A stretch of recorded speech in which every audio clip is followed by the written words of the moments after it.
The Cordeliers Club, or the Society of the Rights of Man and of the Citizen, was an important revolutionary group during and in the period immediately prior to the French Revolution. Most supporters of the Cordeliers Club were of the bourgeoisie or working class. Generally speaking, the Cordeliers Club and its members were pushing for direct democracy as well as the natural right to revolt.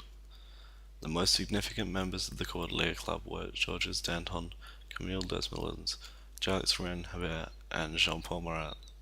The area in which the Cordeliers Club was based had for a long time been a place for radical thinkers and writers to congregate. Camille Desmoulins said, "It is clear that this area of Paris feels the effects of being in the neighbourhood of the Café Procope. It has the unique fame that the language of servitude has never been heard there, that the royal patrols have never entered there, and it is the only sanctuary where liberty has not been violated."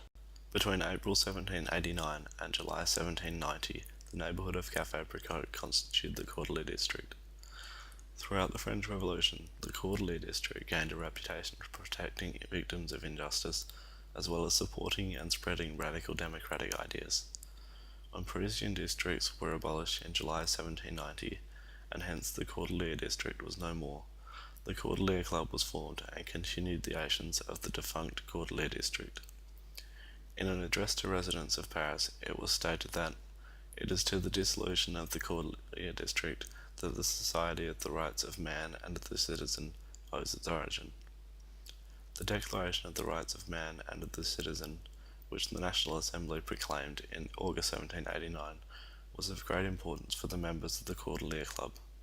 The Declaration of the Rights of Man and of the Citizen was formed because the National Assembly believed that the ignorance, neglect, or contempt of the rights of man are the sole cause of public calamities and of the corruption of governments, have determined to set forth in a solemn declaration the natural, unalienable, and sacred rights of man, in order that this declaration, being constantly before all the members of the social body, shall remind them continually of their rights and duties. Members of the Cordeliers Club were worried that the declaration was not being properly fulfilled, and so attempted to better uphold the articles of the declaration. As well as seeking to improve the existing system of French government, the Cordeliers developed and urged a new system of government that promoted freedom and equality. It is said at this time that France is free. What? France is free? And she is a monarchy. We must not deceive ourselves. If France is free, she is not a monarchy, and if she is a monarchy, she is not free. The Cordeliers were certainly very excited about the idea of direct democratic rule.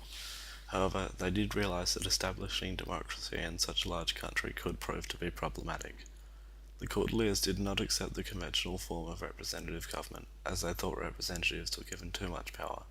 However, in regards to establishing a directly democratic nation, it was said that it would be physically impossible for the 25 million men who make up France to gather in a single place to make their will heard and to have it drawn up.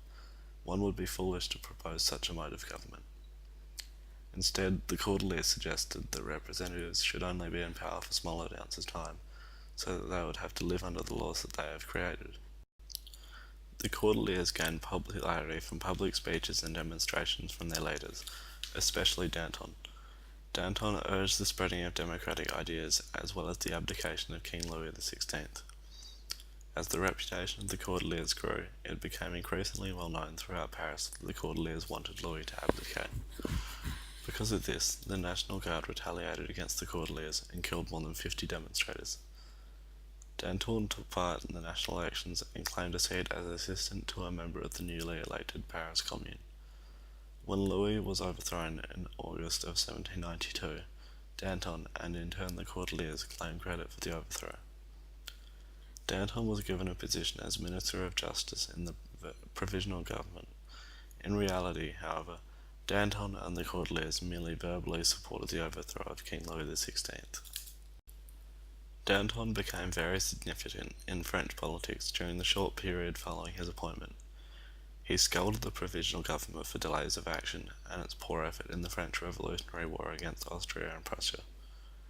Danton and the Cordeliers Club celebrated the wave of atheism that was sweeping over France and took part in destroying and confiscating church property. When Prussia attacked Verdun in early September 1792, and the French started to massacre prisoners in search for traitors and enemies, Danton delivered a significant speech that stated that extraordinary measures were necessary if France were to achieve ultimate success in the repairing of its country. Because of this speech, many historians accredit Danton and the Cordeliers for instigating September massacres. However, it is far more likely that Danton was referring to the idea that the French army should make better efforts against the Prussians, not unfairly killing off prisoners.